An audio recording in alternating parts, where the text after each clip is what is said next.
halkan way tijaabin nasiibkaaga guuleyso adigoo jooga gurigaaga aan soo qabano balqadka xiga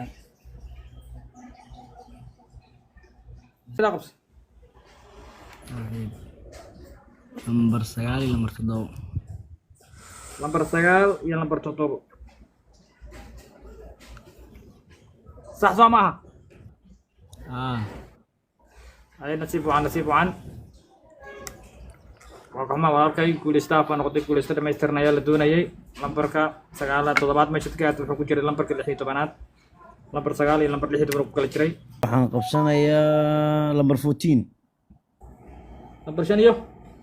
14 14 okay nasiib wacan lambar 5 iyo lambar 14 sax ma yahay ay nasiib wacan waa ka xumaaya saaxiibkeed guuleysta afaan noqotay guuleysta dhamaystiran ayaa la doonayay lambarka 14aad meeshaad ka aad wuxuu ku jiray lambarka 11aad lambarka 11aad uu ku jiray 5 iyo 11